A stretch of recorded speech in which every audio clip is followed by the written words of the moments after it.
last time I saw you, you were top 4 in the world. I'm now number 5. Yeah. Number 5. Yeah, number Damn. 5 in the world. Yeah. Was it injury?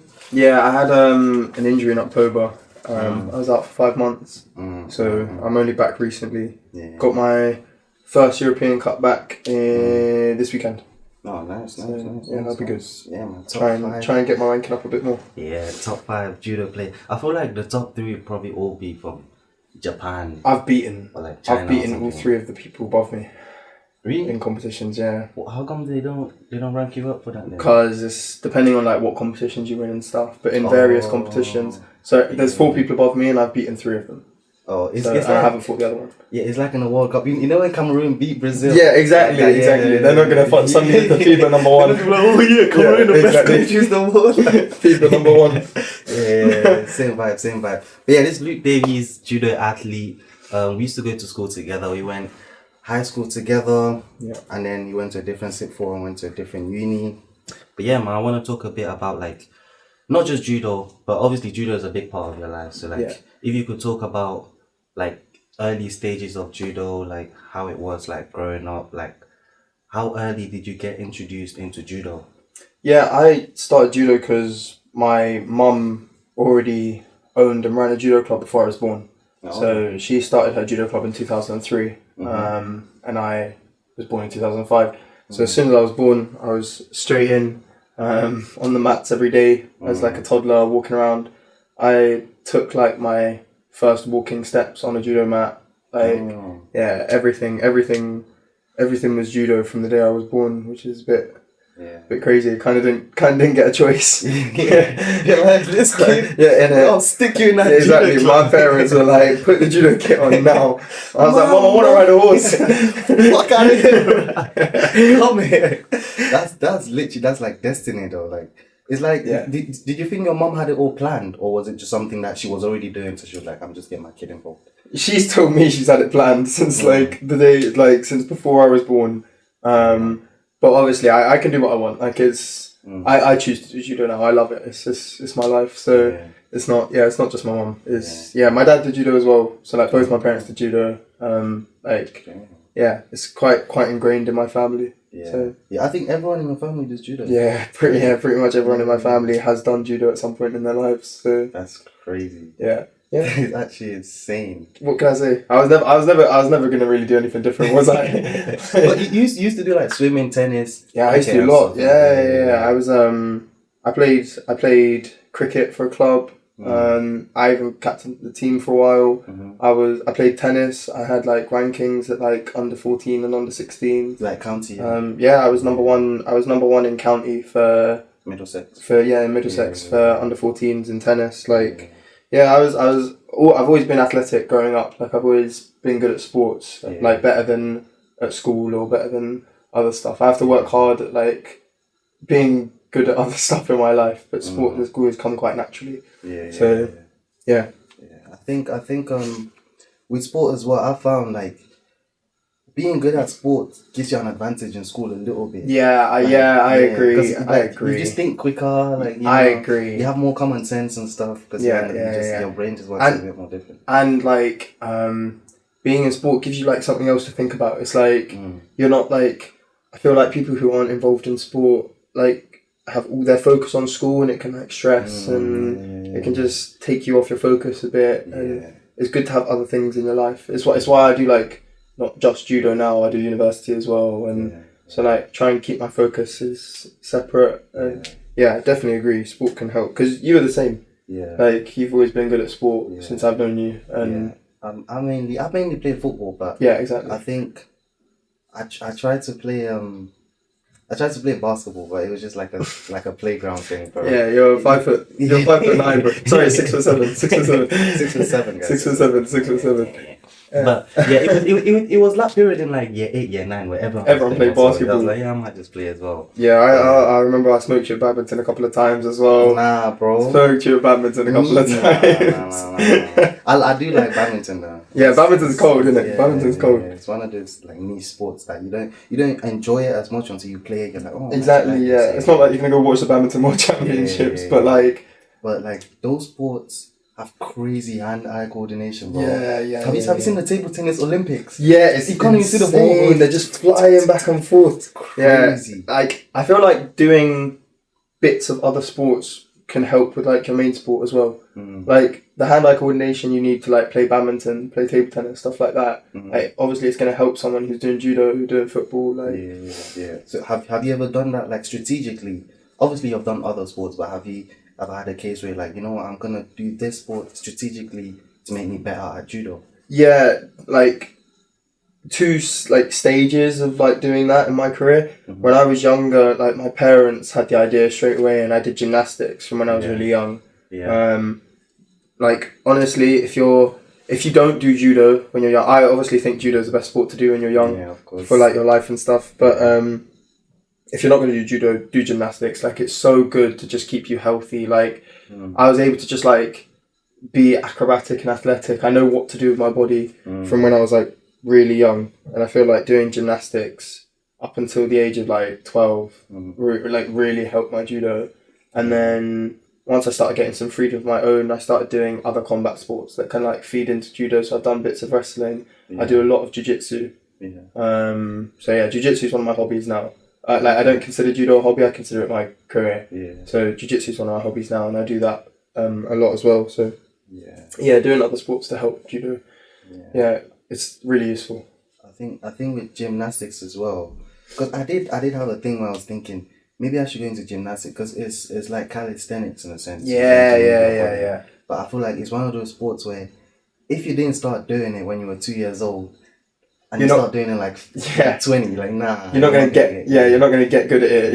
Your body has grown so much already. Like there's so much stress on you. You need to just feel like how you can do this stuff from when you're young. Like you need to know how to do it when your body like grows. Do you know what I mean? Like if you can't already do like a cartwheel by the time you're like 18, there's no point in like going to learn a cartwheel. But I mean, there's always a point in starting something. Like I always find it benefit. Like I always say, like just start. Like if you're gonna do, if you want to do something, just do it. Like there's always a benefit. But I understand what you mean. Like to benefit your sport. If you want to start gymnastics, you want to start young. Super hard.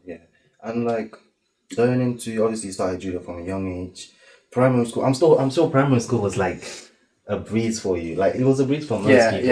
I don't remember ever picking up a book in primary school. Like, I'm gonna study for my exam. My sats. It was just a breeze, isn't it? Because like that's where like if you're like you have a naturally high IQ, it's easy for you. But like how was that transition to like secondary school where things become a bit more hard and intentional? Like I'll be honest, but like I didn't really find it hard. Like I haven't found school hard until I got to like A levels. So secondary school, especially like the first few years of secondary school, were just jokes. Like I'll be honest, it was harder adapting to like the social aspects of school rather than like the actual school stuff. Like when you're in year 7 and 8, they tell you do this to get that, and I'm like okay, and I do it and it works. Who would have thought? So it's like, but the social aspects I think were really different. Going from like being the oldest to like being the youngest was weird. How was the high school experience overall for you? Like, if you had to like rate it overall, how was it, the ups and downs? I think for me it got better as I got older. Like I just kind of like grew into myself. I feel like when I was younger, I tried to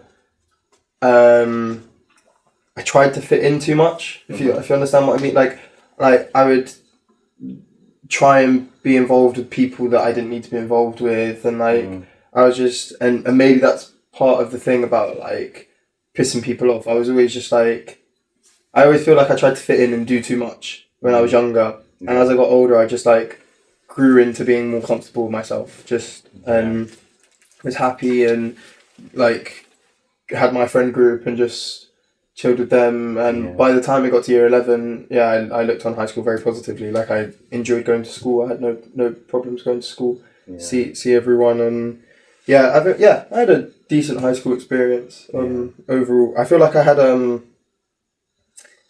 like throughout my school since like year 7, my priority has never been school, which is like different for most people our age. Like most people when they're going through their high school and college years and stuff, their focus is on their school stuff and like their friends in school and their and I've always had my judo career, which has always been like my priority. I always considered like my judo club to be my second home, and my judo friends to be my like closest friends compared to, and then school was just like the thing I had to do. That was just like the extra. So yeah, I think my experience was definitely a bit different from most people, because I didn't revolve my life around school like most teenagers do, which is not a bad thing. That's completely normal.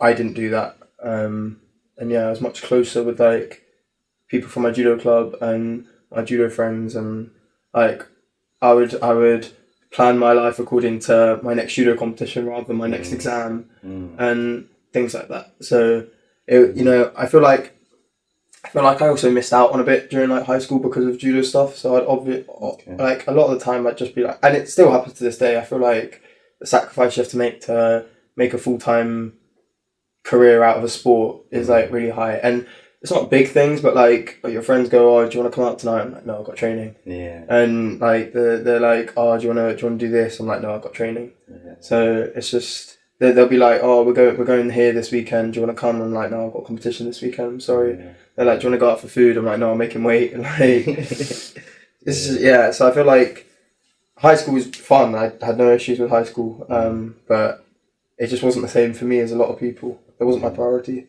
Yeah. So yeah, I can definitely. I think I can relate to that because I have a friend who is similar in sit form. Because the sit form I went to has a really highly specialized cricket facilities, and he's like a top cricket player. And like, I think I don't know his exact age. I don't want to say his name or anything, but I don't think he would mind anyways. But I think he probably got all used in his sport, and not because he's smart, not because he's dumb. He's super smart. Yeah, but he just loved cricket so much. And he prioritizes different things. He'll come to school in class. He'll just be joking. When it's time for cricket, locked in, focused. It was so good. But yeah, I think I can relate to that, and I can also see. Like when you said your transition and like how you were, your personality, I feel like I can see that like from high school to now. I feel like now you're super like I don't give a fuck about anything. I just don't care anymore. Like you're just like fuck this, fuck that. I'm 20 years old. I'm gonna die soon. Bro, I'm old. You're pushing 30. Yeah, I'm pushing 30, bro. I'm middle aged, bro. Kids are on the way.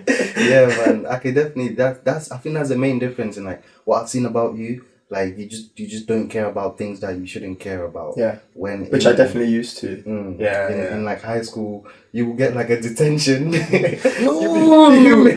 What do you mean? Bro, be pissed for the whole 2 weeks. You'll be walking to school, ranting about it like fucking up. This teacher gave me a detention 2 months ago. It was so funny. But no, I think that's the main thing I can see with that's so true. That's so like I just don't care. Like now that I think about it, I just cared too much back then. Like about things I didn't need to care about. Like obviously I care about the things I need to care about now. Yeah. But like it's just like unnecessary, irrelevant things in my life. It's just whatever. Like it just doesn't matter anymore to me. Yeah. So there's a lot of stuff that mattered to me back then that don't matter to me anymore. Yeah. Like I feel like as you grow up as well, because when I was young. Not like young, like when I was in high school, I don't think I ever had like a proper, you have like important things, like you have savings goals or like getting a house or like getting in a long-term relationship or getting a car. I don't think I ever had an important, tangible thing, and I think that's the main difference with growing up within that stage compared to now. Would you say like that's similar to you? Obviously, you don't have to say if you have like a long-term relationship or anything, but like, would you say that's similar to you in the sense that now you have more consequential things going on than you did back then? Yeah, definitely. Yeah. Like mistakes back then were so like the consequences were like nothing. Like they didn't mean anything, and of like doing something wrong. So nowadays, like I'm much more focused on the things that I actually need to do, because if I get something wrong nowadays, it could like actually make a big difference on my life. Like back then, as you said, like I didn't have a girlfriend that I was thinking about, or I didn't have. Now you got multiple girlfriends. All of them, bro. All of them. That is a joke.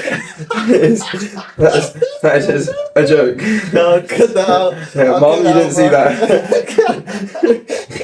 Mom is watching like Mom's watching. All of me about to call your phone right now. But yeah, it's like I didn't have a job. I didn't have a career. I didn't have like things I had to worry about. I didn't have money. Like these days, like mistakes cost money.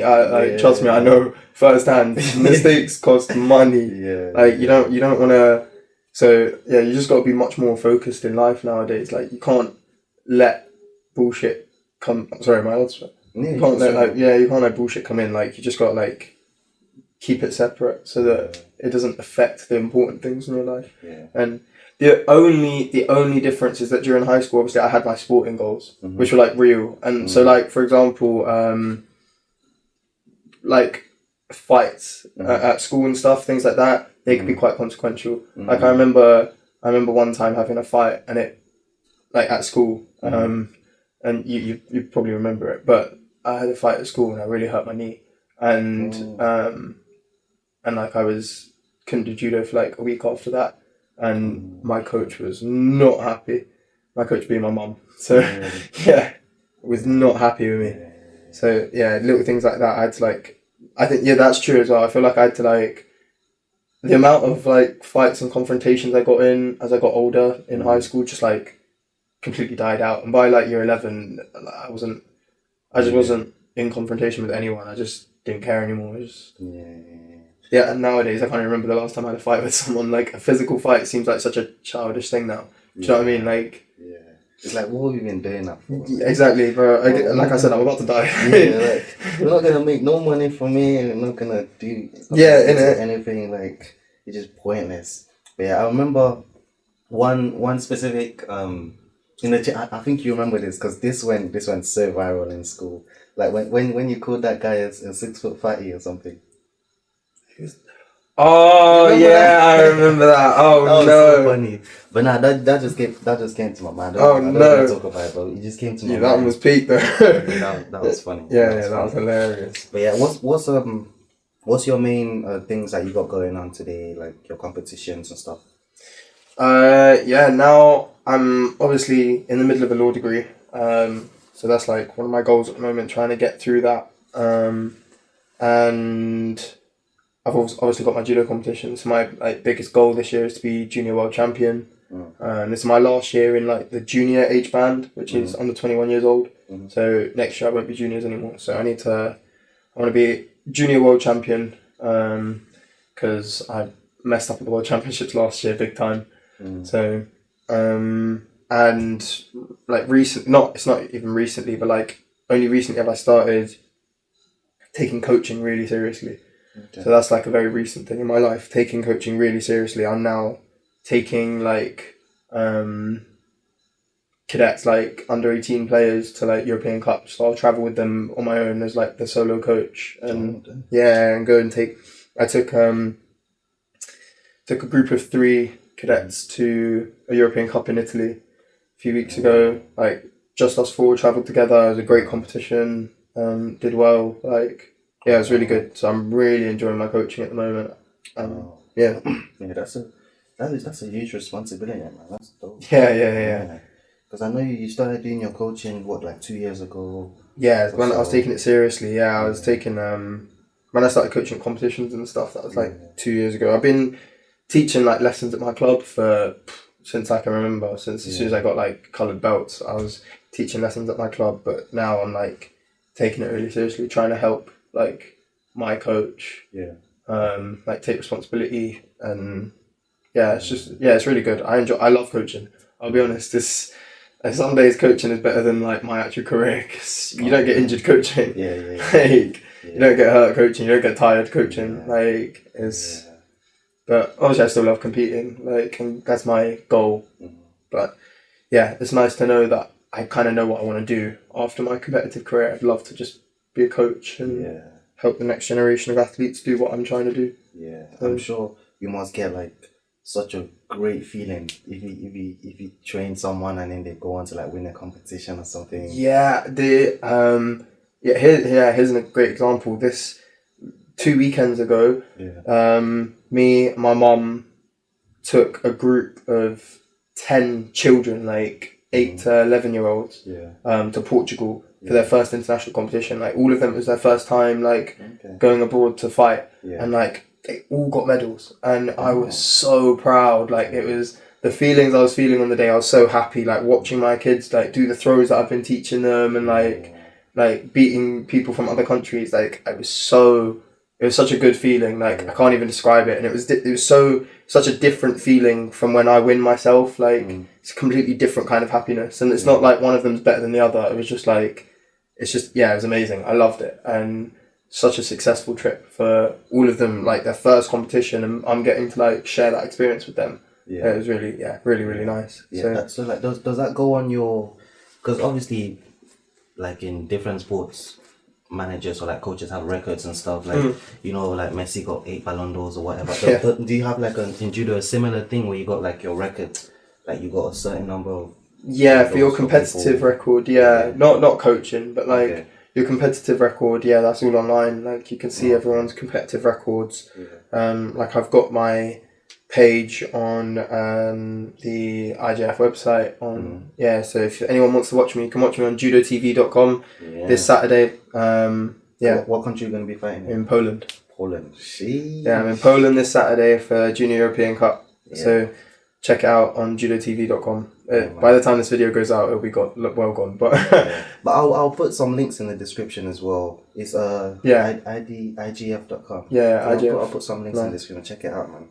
I could speak a bit of Poland as well, you know. Because I'll speak to this. Because I go. Yeah, of course it was. It might be Romanian, but she was like, she told me like put o dimineața or some shit like that. Huh? It's bună dimineața. That's how you say good morning. That's sick. Romanian. That's sick. Fair. And then that's not Polish, by the way. Yeah. I like it. But check out his competition in Poland, and like what else in terms of long term. Obviously you're gonna keep competing. There's European competitions, world competitions and things, but is there something that's even more long term, that's even higher than that you're striving towards? The goal is the Olympics. The current goal is to qualify and win LA 2028 at the Olympics, and possibly Brisbane 2032 as well. Like the Olympics is the goal for any judo player who's serious about their career. That's what they want, and that's what I'm striving for. It's what I've been training for since I was like 10 years old. I've said this since I was like 10 that I want to win Olympic Games. And that would be so cool. That's the dream. That's the dream. That would be so. When I qualify, I'll get you a ticket. I'm coming. When I'm coming, because that would be so LA as well. LA, that's such a nice vibe. Place to have the Olympics. Like, vibe, man. Yeah, you can come watch, chill in LA. I cut that out. Cut that out.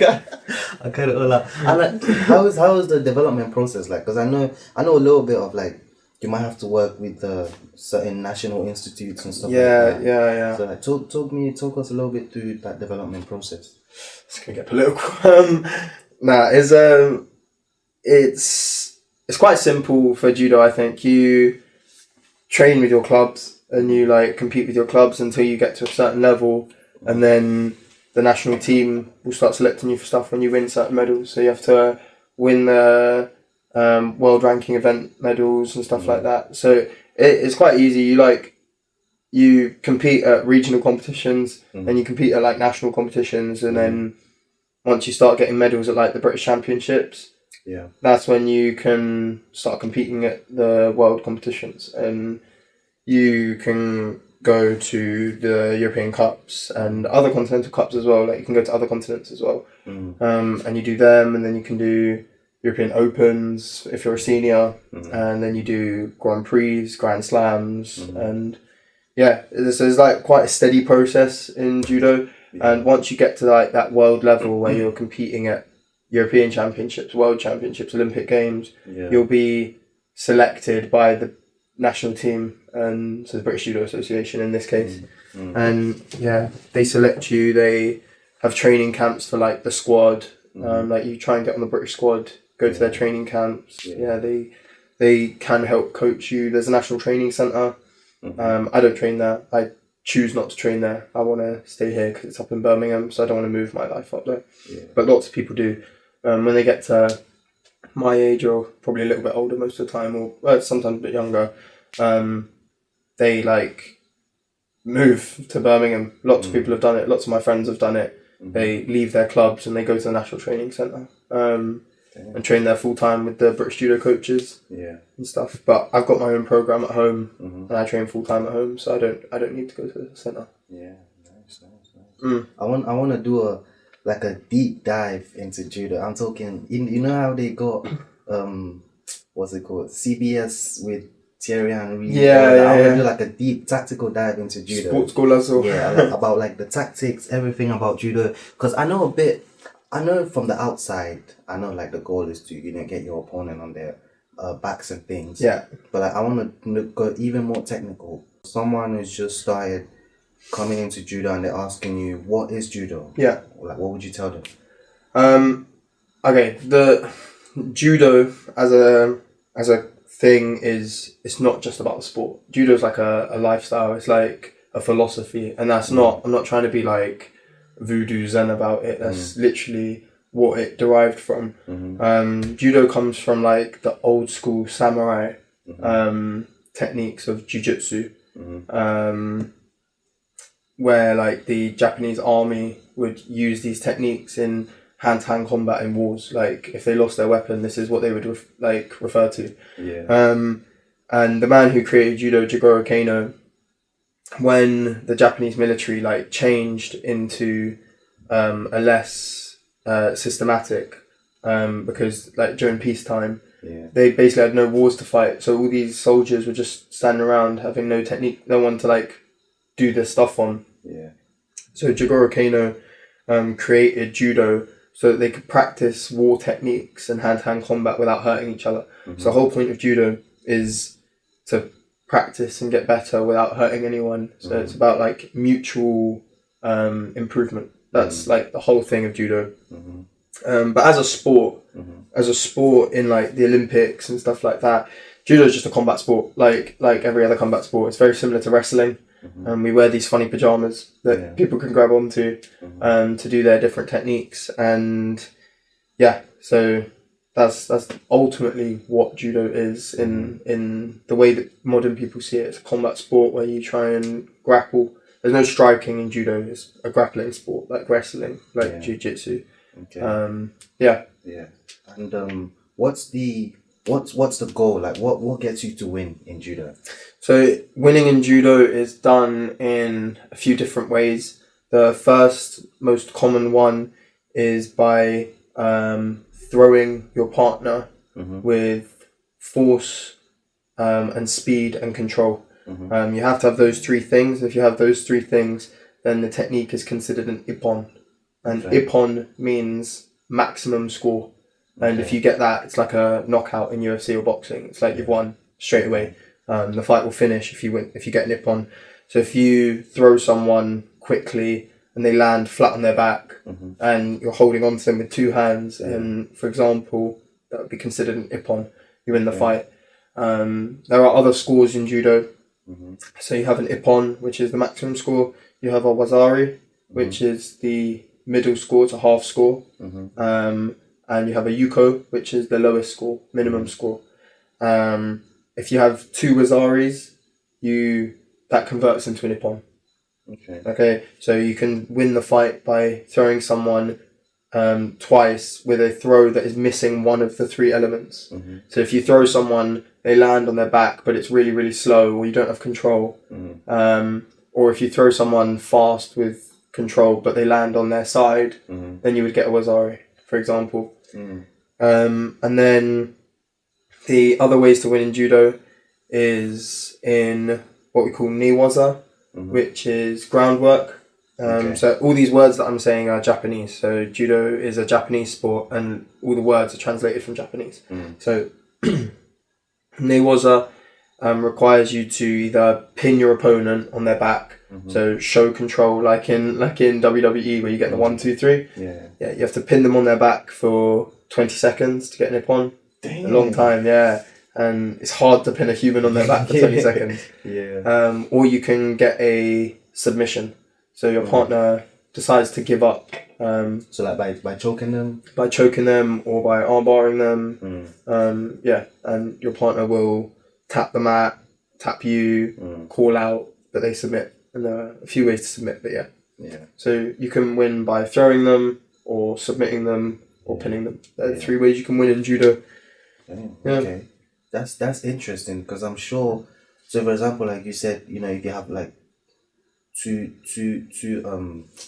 is it wazari? If you have two wazaris, you can get an ippon. Yeah. I'm sure that must be like. Have you ever got frustrated where the referees have been, you know, just not giving me the giving you a certain move when you thought it was something? It happens all the time in judo. Like at the high level competitions, you have the referee system is really crazy at high level competitions. You have a referee on the mat who is refereeing the fight, and he gives the initial scores, and then you have a table of referees sitting right next to the mat, and they review the fight as it goes. So they're watching the fight on cameras, slow motion cameras and stuff, and they are watching it as it goes live, and they can rewind and review things, and then if all of those people fail to come to an agreement or can't work out what it should happen, there's also then a head referee who sits on like a table at the top, and normally it's that person or 2 people, and they like oversee all of the mat areas at a competition. So at a competition, normally there'll be multiple mat areas. You normally have 3 or 4 mat areas, and there'll be 3 or 4 contests going on at the same time. And the head referees will look over all the mats, and any disputes will go straight to them, and their word is final. And so a lot of the time you'll throw someone and they'll spin onto their front, and if you land on your front in judo, there's nothing. You don't get anything for that. You need to make sure they land on their back. So you could throw someone, they spin onto their front, and you thought they land on their side, and the referee says they land on their front, and a lot of the time in judo it can be the scoring can get quite confusing, especially for someone who doesn't do judo. Like if someone's just watching for the first time, it can be quite confusing. Which is why I always say, if you're just watching for the first time, don't worry about what the scoreboard says, or don't just appreciate athleticism, appreciate the combat that's going on in front of you, because judo players are some of the most athletic, strong, powerful people on the planet. The feats of athleticism they're doing on the mat is just incredible. To lift a human over your head that doesn't want to be lifted up, to forcefully put someone on their back at that speed, it's just impossible. It's impossible to think about if you're not a judo player. So that is super true. And with that point about the refereeing as well, I feel like with refereeing in certain sports, because refereeing in a lot of sports like judo, for example, or football, there's an aspect of it that's subjective, it's just based on what the referee thinks, because some things are 50-50, just based on opinion. Definitely. But as irritating as that can be, I feel like at the same time that's what makes the sport interesting. Because you don't know what's gonna happen. You're like, oh shit, what's gonna happen here? Absolutely. What's your experience? What's the difference between when you're competing and when you're spectating judo? That's actually a really good question. It's massive. The level of thinking when you're on the mat competing yourself is so quick. Everything happens so fast around you. You can't take a split second to lose focus or you'll lose a fight. And when I love to watch judo. I watch every competition that happens. All of the high level competitions, I watch them on my phone. And when you're watching it from afar, you're like, why didn't they do that? Or, oh, he could have won it there. Or and then you realise when you go on the mat, it's just impossible to think that quickly. You can see an opening, or you can see a situation unfolding when you're watching from the side, but actually being in, having someone grabbing your lapel and rubbing their head against you and attacking you. You can't see all the openings, you can't see everything that's going on because you're not looking at it from the outside. It's so different. And as well, the what happens refereeing, we were talking about, if I throw someone when I'm competing, I could think, damn, I've just thrown them, like that should be an ippon. And then I go and watch it later on like the replay, and I'm like, oh, actually, like that was nothing. Like it was, and like everything feels way faster when you're on the mat. Everything feels way more intense when it's you on the mat than when you're watching, and it's crazy. I honestly, before I always say people who criticize judo players on the internet, if you haven't done it, don't.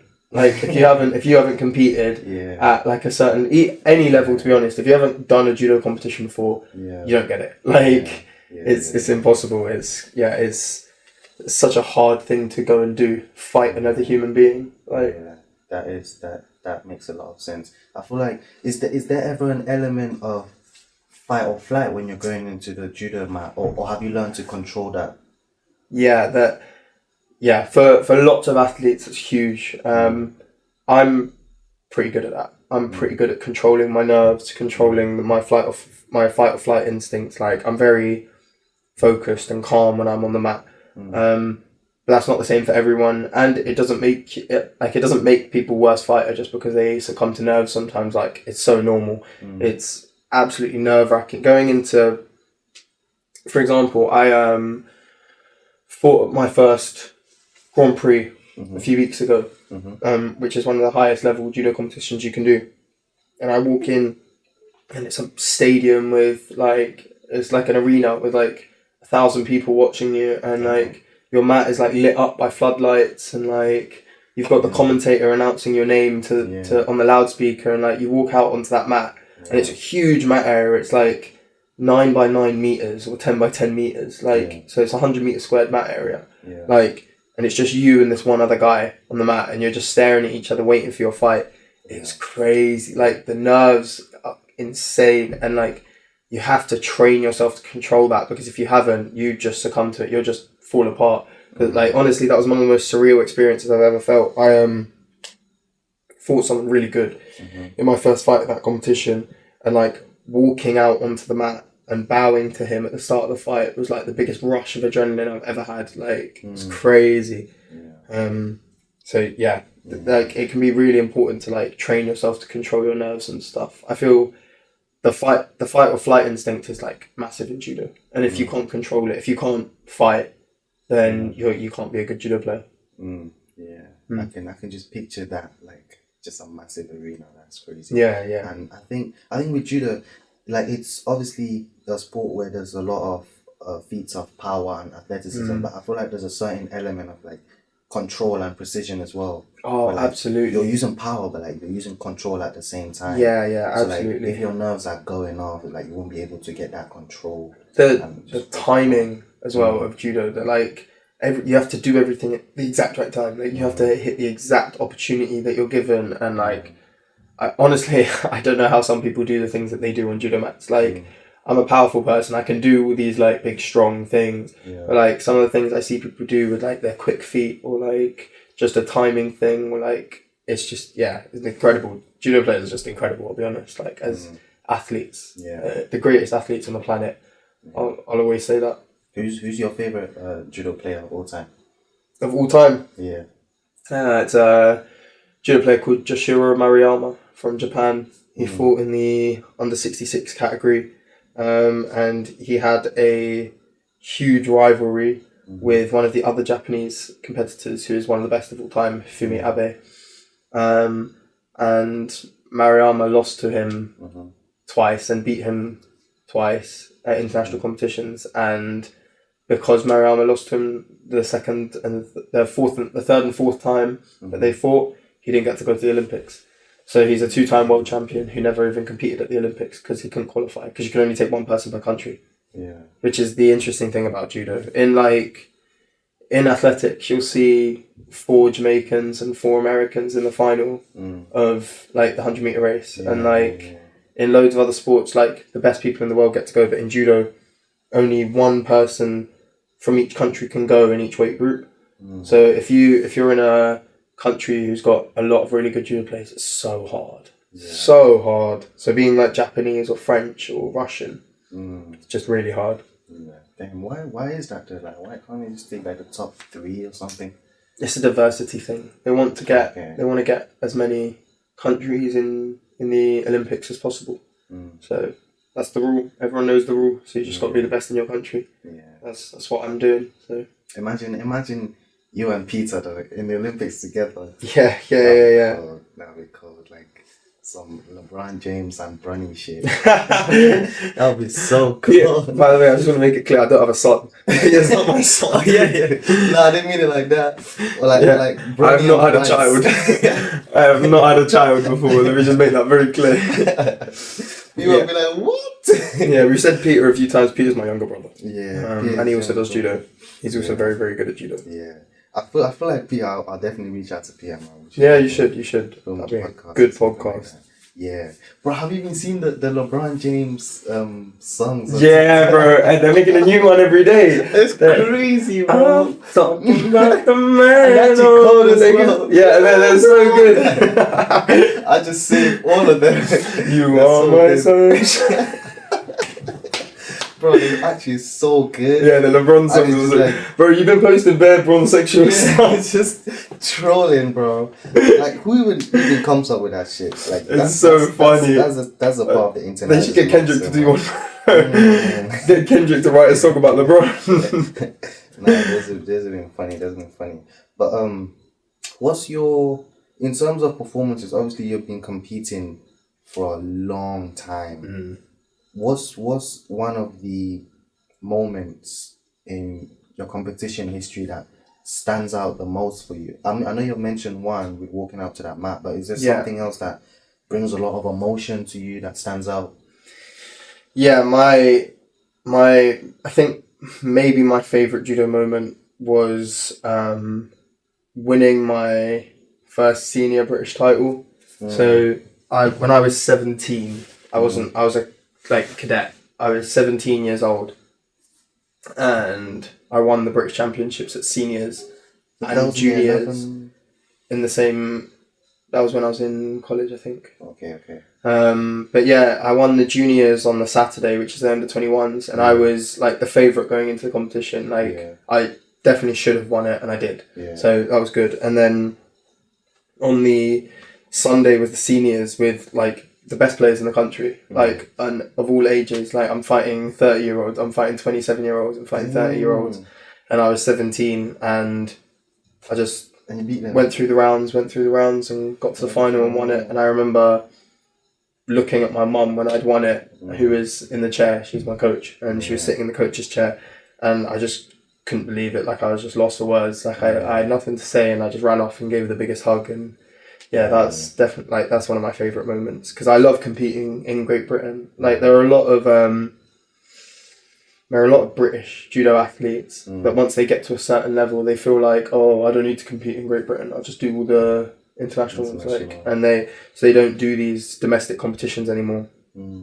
And I love competing domestically. Like, it's where I started, it's my roots. Like, I want to compete domestically. I want to show everyone in this country like my good judo. Like, I want to inspire the next generations. I enjoy competing domestically, unlike a lot of people in this country. So yeah, winning the British Championships, it's like my favourite competition every year. I love the British Championships. It's huge. And when I won it when I was 17 was really, really big deal. I'm one of the youngest people to have ever won it. For men. Damn, that's crazy though. That's crazy. You're fighting like grown-ass men, like with families and stuff. While I'm sitting in a A-level classroom doing econ. Insane though. Bro, they got their full-time judo careers, and I'm doing my homework.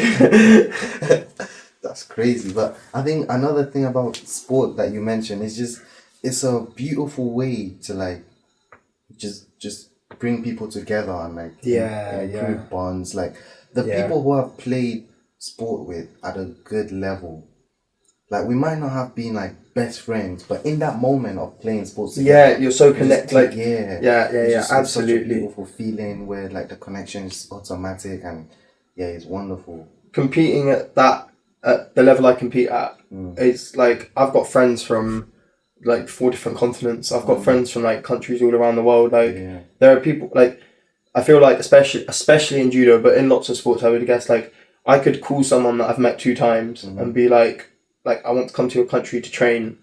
Can I stay at your house? And they'll be like, yeah, of course. Yeah. Like, I've met them 2 times before, like, and they'll be like, yeah, of course, why not? Like, I was in Italy last week at a training camp, and I stayed with 2 guys that I've met 3 times. Like, and I just had to call their coach and like speak to them, and they were like, of course, brother, like, come in. Like, it's such a brotherhood, it's such a family. Like, everyone who does judo understands everyone who does judo. Do you know what I mean? So like, they all know like they all know the struggles, the sacrifices you have to go through, the joys you feel. Like, so yeah, it's such a good community to be in, and having friends from other countries is so cool. Like, it's such a nice thing to have. Like, there are cities I could go to and I could just make one call and I'll be like, yeah, I'll be looked after. Like, that's such a good thing to have in your life. And it's the exact same for anyone else. If someone from another country that I've fought before wants to come to London, like, of course you can come to my judo club. I'll show you the sites. Like, I'll look after people. It's just how it is in judo. Yeah, that must be a great feeling. And I know you traveled a lot. Like, every time like I message you or something and I said something, yeah, bro, sorry, I'm in Russia. Sorry, I'm in Australia. Shout me in 6 months tomorrow, bro, because I'm in the ISS, bro. I've been stuck in the ISS for 9 months. I'm on Mars. Shit, sorry, bro. But yeah, I know you travel a lot. Yeah, always like, traveling. Yeah, that must have exposed you to so many cultures, so many people, and things like that. So, I've done no. About my traveling. That's what I'm on so far. Damn. Yeah, I've done 45 countries so far in my life. So yeah, and that includes some like crazy countries. I've done like Morocco, Tunisia.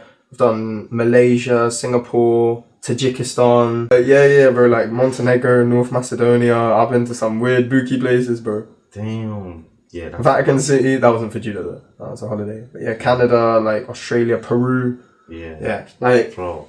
Yeah, the travel in judo is insane. Like, everyone who does judo at a high level understands that because everyone travels. Like, you have to. Competitions are all around the world there. I'm going, like, my next 3 competitions is Poland, Kazakhstan, Turkey. Like, that's my next 3 competitions. So, like, it's crazy. Yeah, so much traveling for training, for competitions. Like, yeah, you're always traveling in judo because you can't just stay at home. If you're staying in one place, you don't get to experience everything you need to experience. It's only so many competitions you can do. Yeah, exactly. There's not unlimited competition, so like the ones that are available, you got to get to. Like, you got to travel. Yeah, and like that's what builds up your resume, like your status and stuff. Builds up your resume, builds down your bank account. Wait, what? So expensive. Damn. Being a full-time judo athlete is so expensive. That's crazy. You got to love the sport. Like, you have to love the sport. Yeah, that's insane. I would think, especially someone at a high level like you would be easily like sponsored by some national institute or something. Like, it would be like It's politics. Yeah, that sounds. Just saying that sounds wrong. Yeah. It's like you don't even need to like be an athlete to understand that that's wrong. But like, how are you number 1 in Great Britain? That's how it works. That's how it works. That's how it works in judo. That is absolutely insane. Yeah, it's unfortunate. Yeah, I feel like judo has been as a worldwide sport. Like, the reputation of judo is slowly growing. Like, I think 10 years ago, like, people didn't really know what judo was. Like, they were talking about maybe boxing and stuff, but like now I think it's slowly and steadily growing. Like, eventually, I think it could get to a point where it's like there's a lot more popularity, there's a lot more money in it. I feel like I know that you're saying that because we live in the UK. So like, but for example, in France, judo's the second sport, football then judo. There are over 1 million people that do judo in France. In Japan, it's the number 2 sport. In Russia, it's the number 2 sport. Like, it's a big sport in lots of countries. Like, it's a majority sport in a lot of countries. In the UK, it's a complete minority. It's tiny in the UK. No one does judo.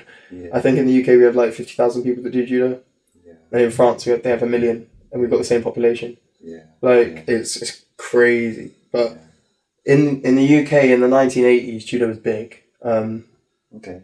Why in the 1980s? Because we had really good athletes, and then this sounds stupid, but the Karate Kid came out, so everyone was doing martial arts because Karate Kid was huge back then. So everyone was just doing different martial arts, and we had really good athletes. We had good ambassadors for judo, people that like celebrities, and like we had people like Neil Adams, who like everyone who does judo knows Neil Adams. He's like the voice of judo, and he was a British athlete, 2-time Olympic medalist, world champion, and he was like a bit of a celebrity. Like people knew who Neil Adams was. Yeah. And I feel like the results kind of just slowed and just fell off a bit, and we haven't had that same like celebrity in this country since. So we've got, I guess, to be fair, we've got Ashley McKenzie, who's he's a bit of a celebrity at the moment. To be honest, he's a judo athlete. Yeah, he's a judo athlete. He's done 4 Olympic games. He's 2-time Commonwealth champion. Like very high level athlete, like really really amazing athlete, and he's built like a celebrity career out of himself.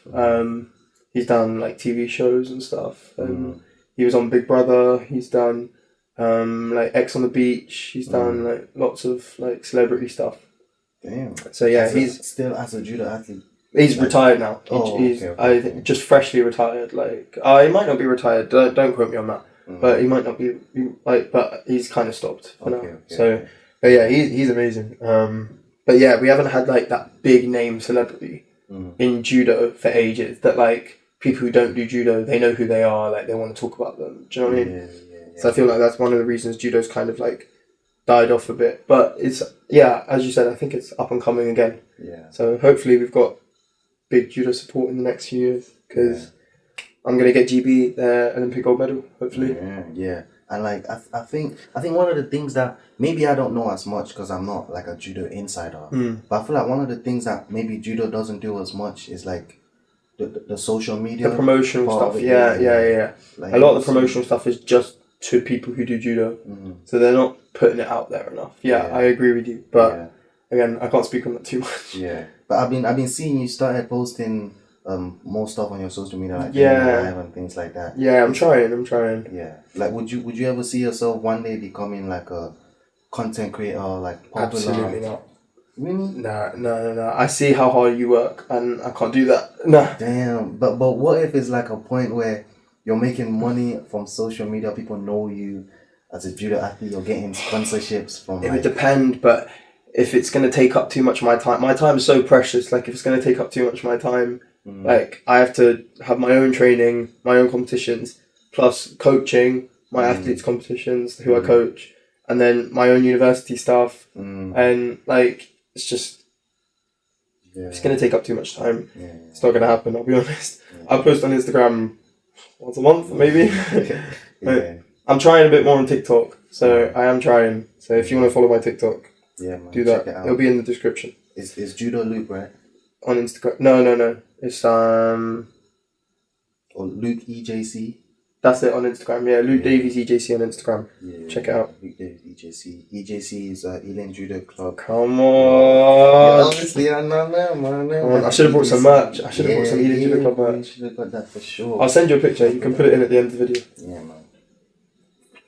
But yeah, check out the Judo Club. If they want lessons as well. Yeah, please. Yeah, sign man. up Yeah, and everything. we're always taking new people. We want to spread judo to the community. So please come down. For sure.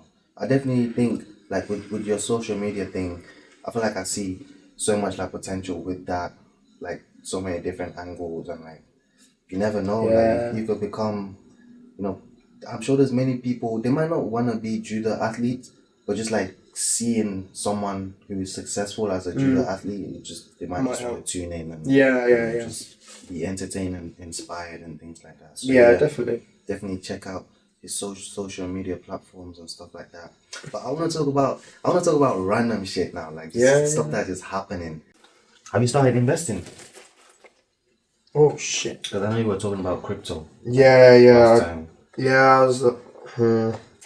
It's tough. All my money's going straight back into judo stuff.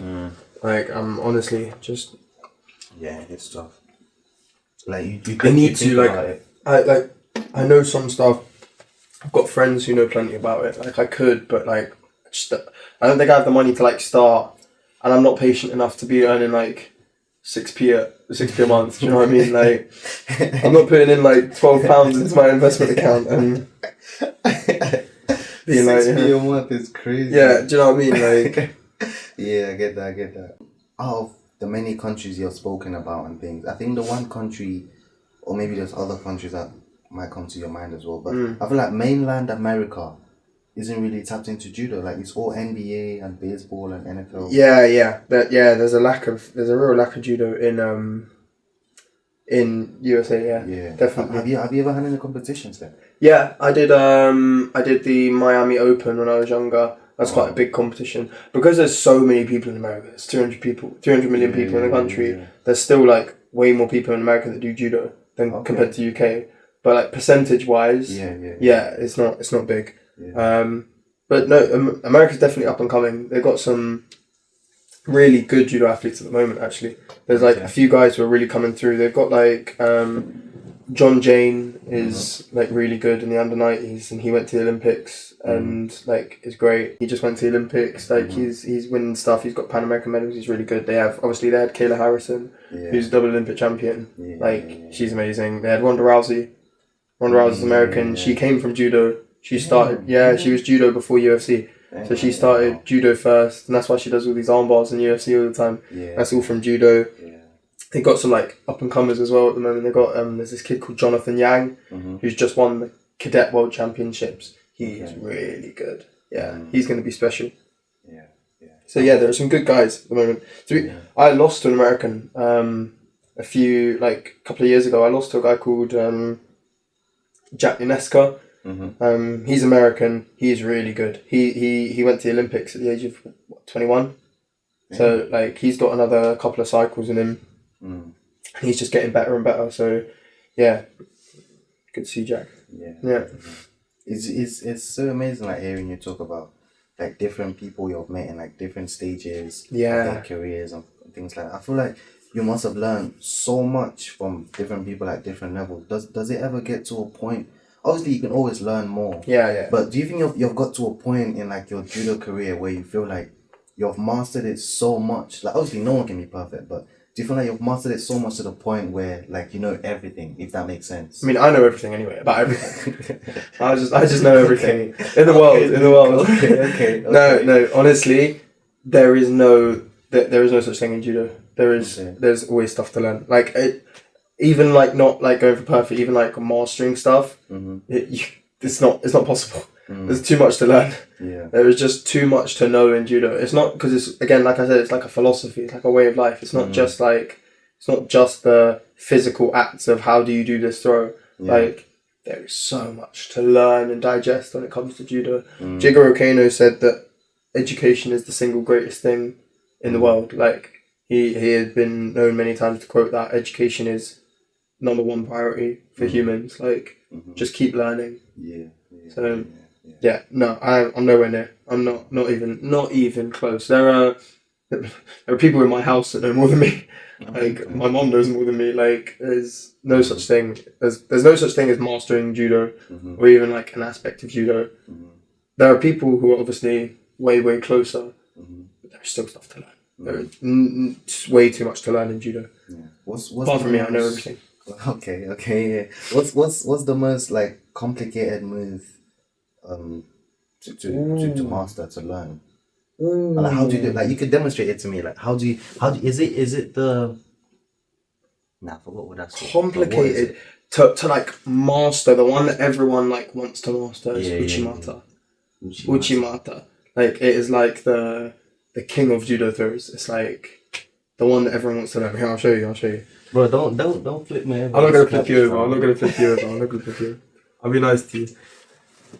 Listen, is the camera gonna get this? This is your judo gi. Yeah. And I grip here. Here. And I'm gonna step forward like this. I'm gonna pull you up. And I'm gonna lift you with one leg in the air and one leg on the floor. And that leg is gonna lift you up over my head, like, and you're gonna land here. So like, bang. That. Oh, okay. That's like the king of all judo throws, and it's the balance and power you need to do that. It's just insane. Damn. If you're gonna pick one judo throw to just like a random person that's never done judo before, if you're gonna pick one judo throw just to like practice every single day for 10 hours a day and just get incredible at, pick that one. Like that's like the one. Damn, that's crazy. Is that something where when you go into a judo competition, are you like trying to do that in every single fight? No. You feel it. Like obviously you have. Again, when you get to like a really high level, different levels of competitions, you're gonna have different goals. So like when I go to like a lower level competition, I'll have goals. I'll be like practicing certain things or like, but no, when you're in a fight, when you're in a judo contest, like a hard judo contest, like a high level judo contest, you're fighting for your life. It's whatever comes to you in the moment is what you do. Like you feel the situation, you react. Like there's so much reaction in judo. Like And like, talk to me a bit about the transition about judo for women, because I know generally in sports, women have had a slower development in sports and things. Like, what are some of the things that judo is doing in the women's area? That's definitely the same in judo. It was slower for women, but so for example, the women didn't join the Olympics until 1992. Men have been in the Olympics since 1964. So, but I feel like judo is doing a really, really good job of like gender equality. We've got in the UK, we have regular what they call the female fighter festivals.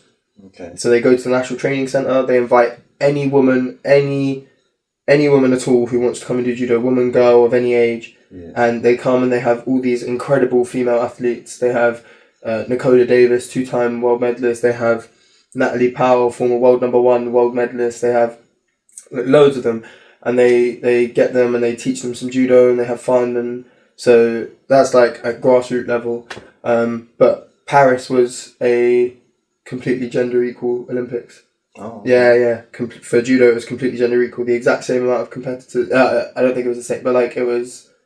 I think women might have even had more competitors in judo at Paris than the men did. So I think judo's doing a really good job. All over the world, you see these initiatives to get girls into judo. I'm seeing like I said, Female Fighters Festival in the UK. Like they've got one in Australia at the moment called J Girls, and they're doing like girls like judo training camp days for just girls and stuff like that. It's like, it's really good. I think judo is one of the best sports for gender equality in a lot of places. There are still some countries that need to catch up. I can imagine. And in terms of the earning potential, like what's the highest you can get to? Like maybe not the average judo player can earn this, but in terms of the ideal world, like if you had the marketability, obviously the skills and the competency, but like the marketability and everything, like what's the highest potential in earning that an athlete can get to? It completely depends on what country you're in. Like that is 100% dependent on what country you're in. But for example, Teddy Riner, the greatest current judo athlete judo athlete of all time, he's still competing. He's multi-millionaire. He is football player rich. He is. And that's all from judo. From judo and sponsorships through judo and he's French. So judo's huge in France, and he's sponsored by Adidas. So like it's but so in some countries there's big potential to earn money. In lots of countries, for example, they have like good prizes for if you like win medals at the Olympics. I know that in Italy, if you win a gold medal at the Olympics, you get €1 million. Tax free in your hand. Dang. Loads of countries and lots of countries pay their athletes salaries, like good salaries, to compete and train and but in Great Britain there is almost no potential for earning. I'll be honest, and because it's such a minority sport, sponsors don't care because you don't get that exposure, and the national team don't give out much money. Bro, we've talked so much about everything. I feel like this podcast could go on for 5 hours. Like, we could talk you guys, all day, you guys bro. didn't even understand, bro. We could talk all we day. could talk about bro, anything. bro, we could swap places and I'll start interviewing you, bro. Literally, we could call this the Luke exclusive podcast, bro. Yeah. But obviously, you got plans to do. You got things Got to training. get to. Yeah, you got. I got to training to go to. Yeah. But it's been a great episode. I feel like not just for people who are interested in judo, but for people who just wanna, learn something or like be entertained. I feel like it's been a great episode. And if you guys liked it, obviously make sure you like, make sure you subscribe, share it as well. Yep. Make sure you follow Luke. Click all the links in the description. Follow Luke. Keep up with what he's doing. He's doing some great stuff. And before we end, is there anything you want to say to them? Like and subscribe to Jerry Exclusive. Yeah. That's it. We took some pictures in the Jerry Exclusive t-shirt as well. Come on. You guys check. I don't know if it's gonna be on Instagram or somewhere. But you guys check out all the posts. Look at that. Because you're gonna see pictures subscribe of us. to Jerry Exclusive people. Okay. You're gonna see pictures of us. But Luke, thank you, bro. Thank you for coming up. I'm gonna message your brother. We're gonna set something up as well. That'll be a cool. Yeah, he'll enjoy that. Next on season 3 of the Jerry Exclusive podcast. But one of the big reasons why people are like addicted to certain things, like addicted to social media or like pornography and stuff, it's because like you don't have to work hard to get that stuff. Yeah. Like if you wanted, like 20 years ago, if you wanted to have sex with someone, you have to actually go out and like get to meet know someone, people, like charm them. like and it's stuff. actual effort. Yeah, you have to take them on dates. But now it's like you can get an inflatable doll from online somewhere, and then it's super easy. Or like if you wanted to make friends, you actually have to go out and like shake someone's hand and be like, hey, how are you, blah blah blah. Now you like whip out Snapchat. Yeah, just like, yo, what are you saying? Yo, send me a pic, yo, picture for picture or whatever the kids do these days.